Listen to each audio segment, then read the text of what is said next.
Salut les moldus, si cette vidéo vous plaît, n'hésitez surtout pas à vous abonner en cliquant sur le petit bouton rouge juste en dessous de la vidéo, comme ça vous ne louperez jamais rien, et en plus ça me ferait vachement plaisir. Allez c'est parti, on y va. Dis donc papy, j'étais dans le grenier en train de faire un petit peu de rangement dans tes vieilles affaires là, et tu veux bien m'expliquer c'est quoi ce truc miteux? Mais comment ça, ce truc miteux? Ce que tu tiens dans les mains, mon cher, c'est tout simplement le secret de mon succès. Ah ouais? Et j'ai du mal à m'en séparer, crois-moi. Et attends, t'inquiète, hein, je vais pas te le piquer, je vais juste le ranger, c'est tout. Mais en même temps, je me suis dit que t'en avais plus besoin que moi. D'accord, donc en fait il m'écoute pas du tout. Bon et sinon du coup, tu veux pas me dire ce que c'est? Ça s'appelle Google Maps. Mais non, mais je rigole, tu vois bien que c'est une carte de la maison. Enfin, tu vois bien que c'est un plan de chez nous. Regarde, là, t'as la cuisine, ici, t'as ta chambre. Enfin, y a absolument tout, quoi. Et si tu regardes bien, tu peux même savoir où sont situés les passages secrets. Attends, t'as dit des passages secrets là? Y a des passages secrets dans la maison? Mais ce qui la rend encore plus intéressante, c'est que cette carte te permet aussi de suivre en temps réel la position des gens qui se trouvent dans la maison. Ah ouais, tiens, c'est marrant ça, on te voit, t'es juste là. Eh ben oui, bien évidemment. Et d'ailleurs, je suis ravi de voir que moi tu m'as appelé l'autre con sur la carte. C'était le moyen le plus simple de t'identifier rapidement. Ouais, enfin bon, par contre papy, elle déconne un peu ta carte, parce que regarde là, tu vois, il y a une pièce où il y a marqué chambre des secrets, mais on n'a pas ça dans la maison, ça existe pas, hein. Oh quoi ça? Enfin non, ça fait rien du tout, voyons. Et tu crois que tu vas t'en tirer comme ça, tu rêves. Bah au moins j'aurais essayé. Les amis, vous le savez tous, Poudlard est un endroit rempli de mystères. Entre ces escaliers qui bougent tout seuls, ces innombrables passages secrets, ces tableaux qui parlent et j'en passe, comme on dirait dans l'immobilier, Poudlard est ce qu'on appelle un bien atypique. D'ailleurs, on se demande bien à quoi ça sert tout ce bordel, hein. Je veux dire, les passages secrets, les escaliers qui bougent passent encore. Mais par contre, les tableaux qui parlent, on est d'accord ou pas pour dire que c'est super chiant et que ça sert à rien? Eh dis donc, ça va? Je te dérange pas trop? Ah bah si, justement, c'est bien pour ça que je dis ça. C'est parce que je sais de quoi je parle. Et à Poudlard, si on aime l'exploration, alors là, il y a carrément moyen de s'éclater. Parce qu'il y a tellement de coins et de recoins cachés dans tous les sens, tellement d'endroits incroyables à découvrir qu'on pourrait y passer toute une vie sans jamais avoir fini de faire le tour. Pour vous dire, il y a même une pièce dans le château qui est tellement secrète qu'elle s'appelle carrément la chambre des secrets. Et qui possède par ailleurs l'étrange particularité d'être connue d'absolument tout le monde. Ouais, c'est vrai que tout le monde sait qu'elle existe, donc finalement elle est pas si secrète que ça, mais peu importe. Il n'empêche que Poudlard est un endroit très étrange qui n'a pas fini de nous surprendre. Et avec la théorie que je vous ai dénichée pour aujourd'hui, laissez-moi vous dire que des surprises vous allez en avoir, parce qu'il ne faut pas oublier que Poudlard n'a pas été construite par une seule personne, mais bien par 4 fondateurs. 4 fondateurs qui ont d'ailleurs chacun apporté leur personnalité, chacun apporté leur petite pierre à l'édifice titanesque que représente cette école, et par conséquent, si Salazar Serpentard, l'un des 4 fondateurs, a réussi à créer une pièce rien que pour lui qui s'appelle la Chambre des Secrets, est-ce qu'on ne pourrait pas imaginer que les 3 autres fondateurs de l'école auraient également une Chambre des Secrets? Ça se pourrait bien, en tout cas c'est ce que nous dit la théorie dont je suis venu vous parler aujourd'hui, et le pire, vous savez quoi? C'est que ces 3 Chambres des Secrets, que ce soit celle de Serre d'Aigle, celle de Gryffondor ou celle de Poufsouffle, vous les connaissez déjà parce que vous les avez déjà vus. Et sur ces bonnes paroles, on va pas perdre une minute de plus parce qu'on a quand même pas mal de boulot devant nous, alors on va y aller tout de suite. Harry Potter et la théorie sur les fondateurs, on y va, c'est parti, let's go!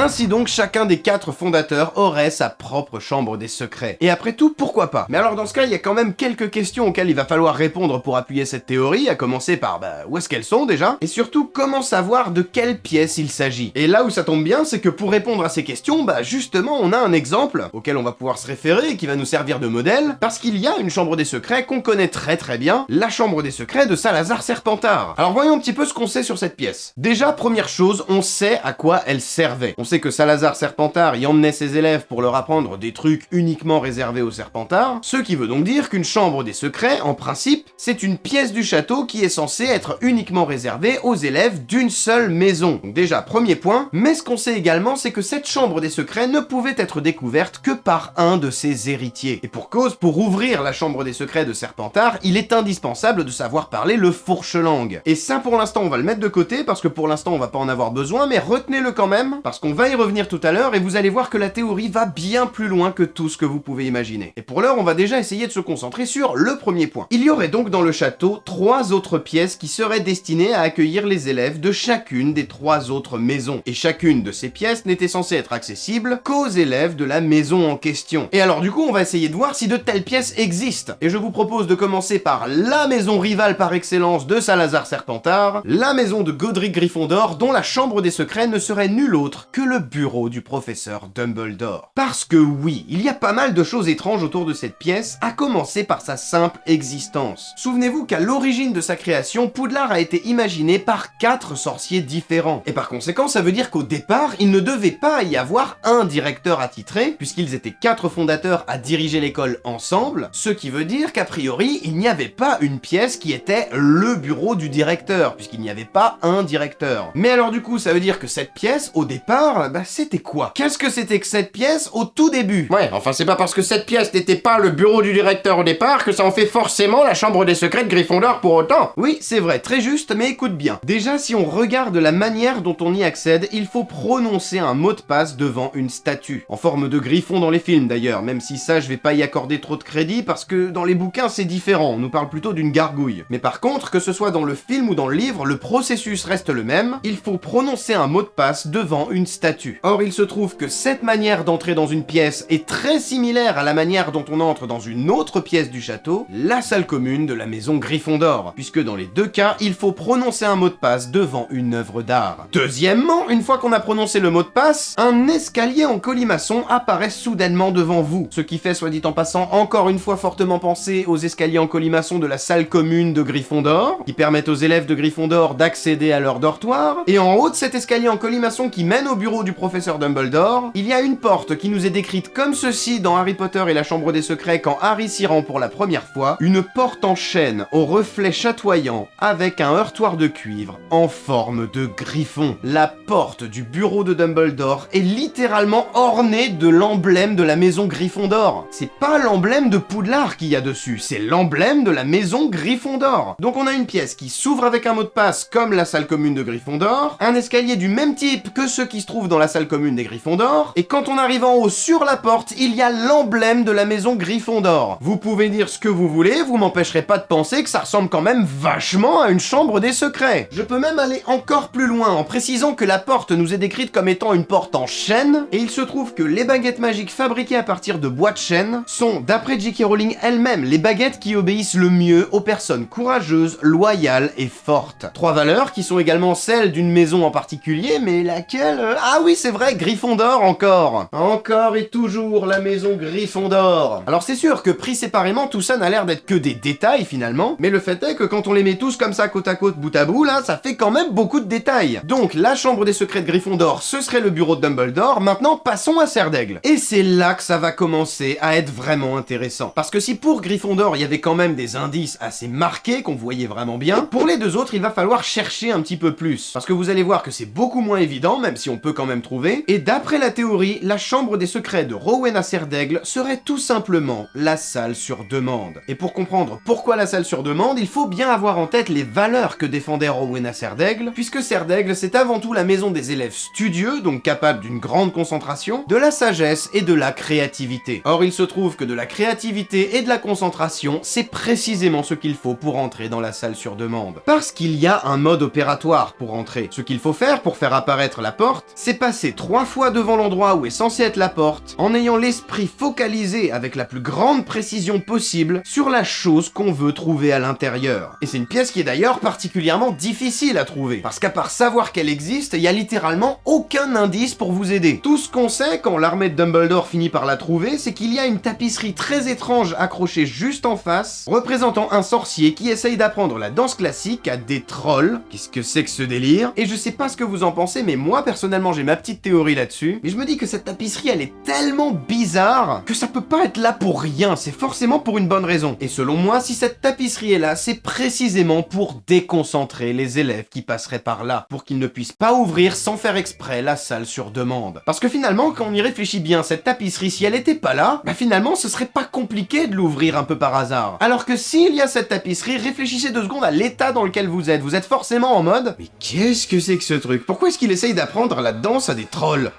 Et pourquoi ils sont en tutu? Et par conséquent, seuls les élèves capables de faire abstraction de cette tapisserie, seuls les élèves capables de rester focalisés sur leurs pensées, seuls les élèves capables d'une grande concentration, seraient en mesure d'ouvrir la salle sur demande. En d'autres termes, les élèves de la maison Serre d'Aigle. D'ailleurs, si on y regarde un peu plus près, même la manière dont on ouvre la salle sur demande ressemble à la manière dont on ouvre la salle commune des Serres d'Aigle. Puisque pour entrer dans la salle commune des Serres d'Aigle, vous devez répondre à une énigme. Ce qui veut dire que dans les deux cas, c'est vous qui devez demander quelque chose à la salle pour pouvoir y rentrer, alors que dans l'autre cas, c'est la salle qui vous fait une demande. Mais quoi qu'il en soit, dans les deux cas par contre, ça demande toujours de faire appel à son cerveau. Donc la salle sur demande pourrait très bien être la chambre des secrets de Rowena Serre d'Aigle. Et à présent, il est temps de passer à la 4e maison de Poudlard, la meilleure de toutes d'ailleurs, puisqu'il s'agit de la mienne, et quiconque dira le contraire, c'est pas compliqué, je lui démonte sa mère. Vous laissez pas faire les pauvres souffles, les autres ils sont juste jaloux parce que leur maison elle est pas à côté des cuisines, c'est tout, nous on bouffe quand on veut. Il est temps de parler de la maison Pouf Souffle. Alors là, pour le coup, je sais pas ce que tu vas nous trouver, mais à mon avis, c'est là que ça va commencer à poser problème, parce que je vois pas vraiment quelle pièce pourrait correspondre. À part la cuisine, peut-être, mais sinon je vois pas du tout. Alors oui, effectivement, c'est vrai que la cuisine, c'est un peu la réponse qui nous vient automatiquement quand on se met à chercher quelle pourrait être la chambre des secrets des Pouf Souffle. Sauf que si vous voulez mon avis, c'est un piège. Parce que d'accord, la cuisine est déjà en quelque sorte une pièce secrète, qui se trouve d'ailleurs en plus avoir été créée par Pouf Souffle elle-même pour accueillir les elfes de maison qui y travaillent. Et en plus, comme je viens de le dire, c'est une pièce qui est juste à côté de la salle commune des Pouf Souffle. Mais le problème, c'est que jusqu'à présent, toutes les salles dont on a parlé partageaient toutes quelque chose de très important, c'est qu'elles respectaient systématiquement les valeurs de la maison qu'elles représentent. Or, s'il y a bien une valeur qui est à retenir quand on parle de la maison Pouf Souffle, clairement, c'est pas la sélectivité. Au contraire, Helga Pouf Souffle est la fondatrice par excellence qui représente l'inclusivité. Ce qu'elle voulait, c'était apprendre la magie à tout le monde. Peu importe qu'il soit né moldu, de sang pur ou de sang mêlé, ce qui comptait pour elle, c'était de rendre l'apprentissage de la magie accessible à tous. C'est pas pour rien que c'est sa maison qui se retrouve avec tous les élèves que le Choixpeau a pas réussi à placer. C'est parce que Helga Pouf Souffle accepte tout le monde. Et par conséquent, avoir une chambre des secrets qui est accessible uniquement aux élèves de sa maison, bah c'est déjà pas très cohérent avec les valeurs qu'elle défend. Non, ce qu'il nous faut ici, c'est trouver une pièce de Poudlard dans laquelle tous les élèves de Poudlard peuvent entrer sans aucun problème. Un endroit ouvert à tous, très convivial de préférence, dans lequel tout le monde pourrait se rassembler. Bref, ce qu'il nous faut, c'est la grande salle. Mais qu'est-ce que tu racontes? Elle est pas du tout secrète, la grande salle. C'est littéralement la pièce la plus connue de tout le château. Donc ça peut pas être une chambre des secrets.